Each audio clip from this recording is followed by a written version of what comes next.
A town near the Pokrovsk logistics hub is being shredded so badly that recent drone footage shows whole streets in Myrnohrad barely recognizable, and it sits only about 12 kilometers from Pokrovsk. Now, a strange machine is rolling toward that ruin. A Soviet-era T-62 is wearing a welded metal shell, a so-called turtle tank, built less for firepower and more for survival under non-stop FPV threat. This is the kind of battlefield where the biggest danger is not a tank gun. It is the invisible fight over signal, where GPS can be disrupted, video links can collapse, and a drone can turn into dead weight in midair. The stakes are not local. In just one recent week, Ukraine reported Russia launched more than 1,300 drones, 1,400 guided bombs, and nearly 100 missiles, which means pressure is rising across the entire front at the same time. So if a mechanized column breaks through the choke points around Myrnohrad, the stress hits routes that feed Pokrovsk, and the defense can start bending fast. But the real twist is this. The decisive move may not be a perfect GPS coordinate or a clean video feed. It may be a crude visual marker on a road, placed under jamming, that guides one FPV to the lead vehicle and turns an entire convoy into a traffic jam of burning steel. The first fight near Myrnohrad starts hours before any convoy appears, because Ukraine tries to decide where Russian armor will be allowed to move once daylight exposes every road.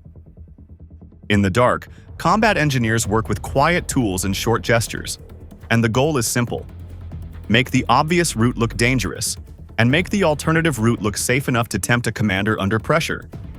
The main highway is rarely the only option, since armored columns often search for side lanes and open fields to avoid predictable choke points. Mines are therefore not placed only on the straight line of advance. They are positioned along field entrances, shallow ditches, and broken asphalt edges that seem like smart bypasses when a lead vehicle wants to avoid a suspected kill zone. Some charges are meant to break a track and freeze a vehicle in place. Others are placed to create confusion, forcing drivers to slow down and compress their spacing. In mechanized warfare, hesitation can be more damaging than a direct hit. At the same time, the drone teams prepare a different kind of trap, one built around timing rather than explosives. Recon crews plan flight paths that allow them to read engine movement and formation depth without lingering too long in one spot. FPV operators remain silent, keeping batteries ready and warheads checked, waiting for the exact moment when the column commits to a narrow corridor. The launch sites are treated as temporary positions. Equipment is arranged for rapid withdrawal because once a signal is detected, counterfire can arrive quickly. Every transmission is short and controlled, and every screen is dimmed to avoid drawing attention. Discipline at this stage is not optional. It is survival. Preparation also means thinking from the other side's perspective. If the lead Russian vehicle sees a damaged section of road, does it push forward, or does it turn into open ground that looks less predictable? If the column narrows between buildings or trees, does it stretch out to reduce risk, or stay tight to maintain control? Each decision shapes the next minute of the battle. Ukrainian teams do not only place mines, they shape expectations. A clear strip of land can suggest safety. A churned patch of soil can hint at recent shelling. Small visual cues can guide a heavy vehicle toward a pre-planned trap without a single radio word being spoken. As dawn approaches, tension builds but movement remains limited. Recon drones lift first to search for early indicators of an advance. FPV crews wait through that pressure. A premature launch wastes range and exposes the team. A delayed strike risks losing the moment when the lead vehicle is fully committed and unable to reverse. This phase becomes a silent contest over initiative. One side tries to move without being read. The other side tries to predict the path before the first wheel turns. Before any explosion breaks the quiet, the battlefield has already been shaped by choices. If the decision were on the Russian side, would the safer option be to stay on the main road and accept visible danger, or cut into open ground and trust speed to outrun a hidden trap? The first clear sign of contact comes when Ukrainian surveillance drones lock onto a moving column heading toward Myrnohrad. because armored vehicles cannot hide once they commit to open ground. The camera pans across the approach routes, and a line of vehicles comes into view, moving with measured spacing and steady speed. At the front sits something unusual. The silhouette is bulky and uneven, and metal sheets form a crude outer shell around the turret. This is the so-called turtle tank, built on an old T-62 chassis and wrapped in welded steel bars to counter incoming FPV drones. It looks less like a battle tank and more like a mobile bunker designed to absorb risk. The formation behind it stretches along a narrow corridor, and that choice shapes everything that follows. A tight axis allows command to maintain control and reduces the chance of units drifting apart. At the same time, it creates a single point of failure. If the lead vehicle is stopped, the rest cannot simply pass. They must brake, compress, and wait, and that pause can turn into vulnerability within seconds.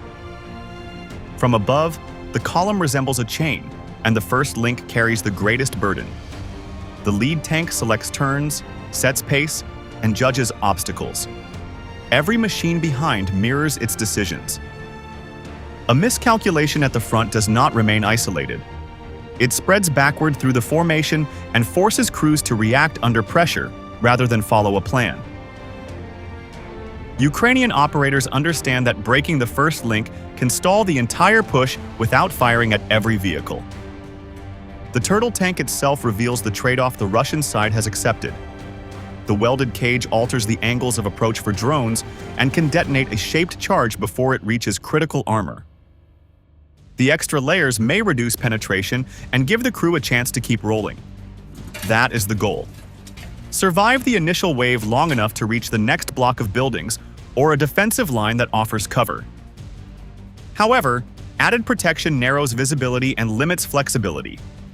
Observation ports become restricted, and turret movement can be obstructed by the structure meant to protect it. The vehicle transforms into a blunt instrument. It can advance and endure, yet it struggles to respond quickly to threats from the side or rear. This is not a tank optimized for maneuver warfare. It is a vehicle optimized to cross a dangerous stretch of road. Spacing within the convoy suggests caution. Each vehicle keeps distance to avoid being damaged by the same blast. That decision lowers the risk of chain destruction but increases exposure time. A longer formation spends more minutes inside the danger zone. More minutes mean more chances for mines to trigger, drones to align, and small disruptions to cascade into larger problems.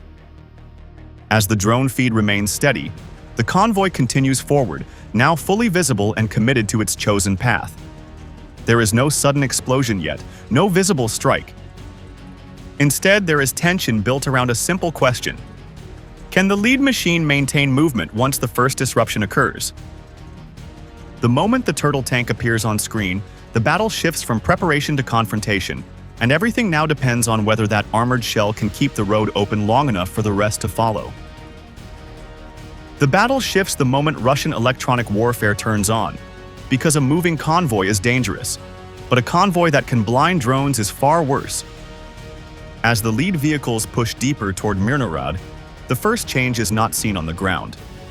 It appears on Ukrainian screens. The video starts to twitch, then breaks into thick noise, and the clean picture that guided earlier tracking becomes a damaged window. This is how the Russian side tries to seize tempo without firing a shot. It does not need to destroy every drone. It only needs to make the operators doubt what they see. The jamming does more than ruin image quality. It attacks timing. FPV pilots depend on rhythm, since a stable feed allows a fast run and a precise final dive. When that feed tears apart, the pilot must slow down to avoid crashing, and slowing down gives defenders more seconds to react. The convoy keeps moving, yet the air above it becomes less readable, and that forces Ukraine to choose between persistence and survival. At the same time, navigation becomes a separate problem. In heavy interference, GPS cannot be trusted, and even simple positioning can drift. A route that looked simple in planning becomes uncertain in execution, since the invisible layer of signal is now being contested. This is where Ukrainian drone crews switch to a different discipline, and it looks almost like restraint. Transmissions become short bursts, and silence fills the gaps. A quick pulse sends just enough data to confirm direction. Then, the link goes dark again. Equipment is kept ready to move because staying in one place with a steady signal is an invitation to counterfire. Antennas are shifted, power levels are adjusted, and positions are treated as temporary even if the operators are working from solid cover. The goal is not to win a clean connection. The goal is to stay alive long enough to pass the key information forward. Then a second threat appears, and it does not care about radio technique. A Russian reconnaissance drone drifts into the area above the Ukrainian team, and thermal detection becomes the real danger. A body gives off heat even when every transmitter is off. A small gesture can still be seen if a camera is looking for warm shapes in dark rooms and broken structures. At that moment, electronic discipline is no longer enough. The team faces a direct choice between keeping the live link and reducing exposure. The decision is made fast and it is brutal. The main connection is cut. The priority becomes human survival rather than perfect tracking. Screens go dark and the room feels quieter, yet the pressure rises because the mission is not finished. The FPV strike element still needs guidance, and the lead vehicle is still moving toward a narrow approach where a single blockage could decide the outcome. Instead of a long transmission, only a minimal message is pushed through. It is not a detailed stream, and it is not a spoken call that could be triangulated. After that, silence returns, and the operators shift their posture from control to concealment. The fight enters a sharper phase when GPS distortion begins to affect timing, and the strike team decides to move without relying on drifting coordinates. Interference bends the navigation feed just enough to make every grid point uncertain. A few meters of error can mean missing a moving target, so the operators shift fully to what the camera confirms in real time. The bend in the road ahead of the convoy becomes the anchor, and the lead vehicle is now seconds away from crossing it.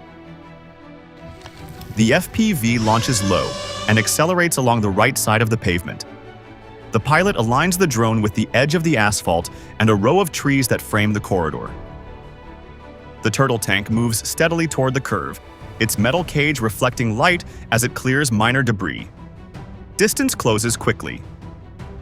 As the lead vehicle reaches the marked bend, the FPV climbs just enough to clear a roadside obstacle and then angles directly toward the upper cage. The first impact is direct and violent.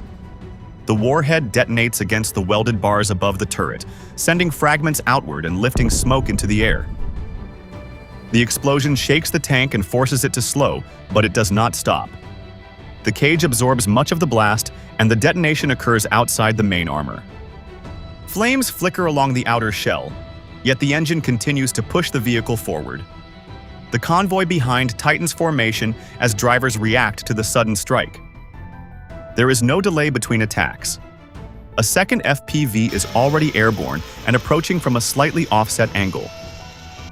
It follows the same visual corridor and stays low to avoid early detection.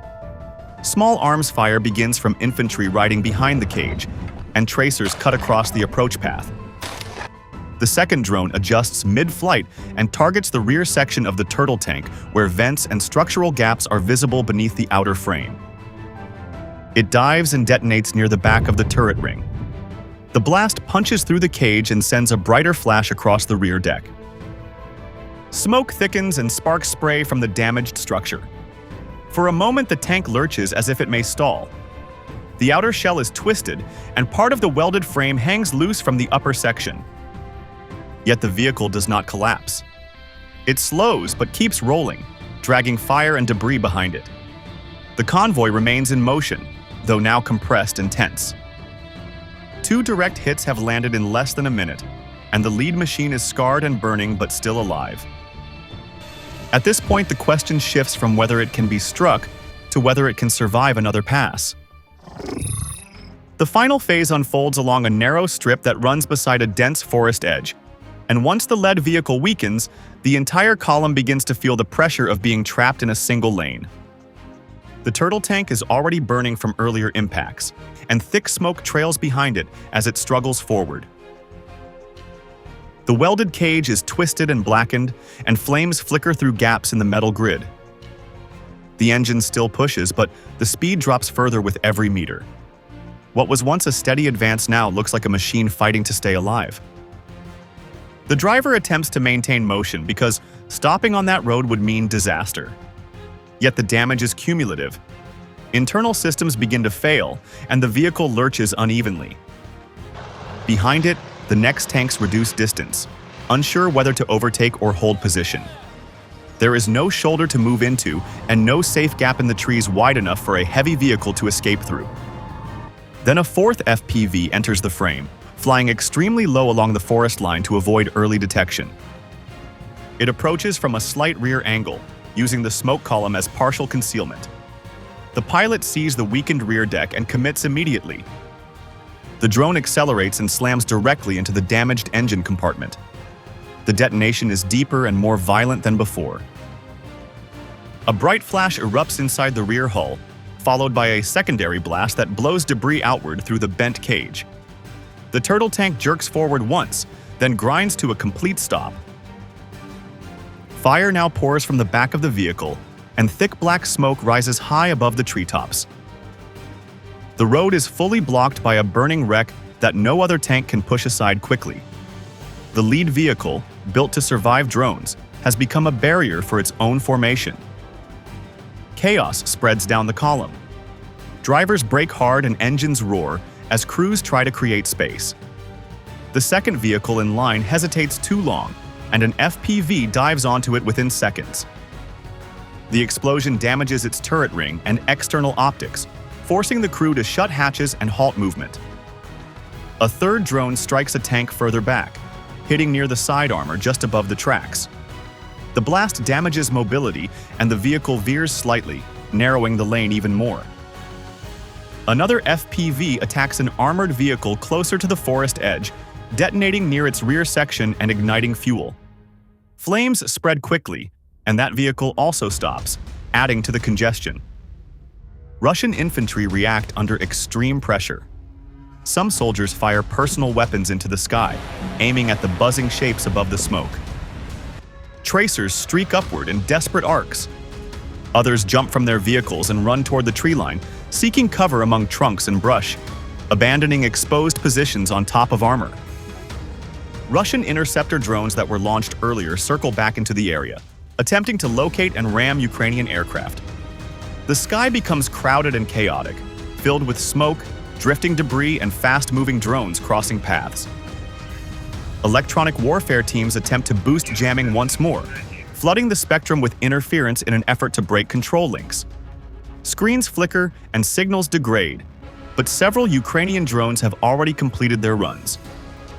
By the time the jamming intensifies, multiple tanks are damaged or burning, and the road is effectively sealed by wreckage. What began as a controlled mechanized push along a forest edge has collapsed into a stalled formation under sustained aerial assault. The turtle tank, designed to survive in a drone-saturated environment, now sits as a charred obstacle at the front. Behind it, armored vehicles idle without room to maneuver, exposed in a narrow corridor where every second increases the risk of another strike. What happened near Myrnohrad sends one cold message. This fight does not start with artillery, and it does not end with a tank duel. It starts with who sees first, who stays hidden longer, and who keeps momentum when the road turns into a trap. Russia's turtle tank shows a forced adaptation, since welded cages and heavy jamming are being treated as the price of moving at all under FPV pressure. Ukraine answers with the opposite kind of adaptation. When GPS is unreliable and links collapse, crews switch to visible landmarks, low flight paths, divided roles, and strict silence. Then they strike the moment the lead vehicle loses mobility and the whole column locks up behind it. That is the real battlefield shift. Steel still matters, but signal and timing now decide whether an advance becomes a breakthrough or a traffic jam of burning vehicles. The next chapter is already forming. If Myrnohrad tightens into a true pressure belt, Will Russia push more armored shells forward and accept the loss of firepower? Or will it change its approach to avoid these choke points? Will Ukraine stay ahead with better anti-jam drones and smarter marking tactics? Or will the spectrum become so loud that even visual guidance fails? Drop the prediction in the comments. Like, share, and subscribe to Military Force for clear battlefield analysis you can follow.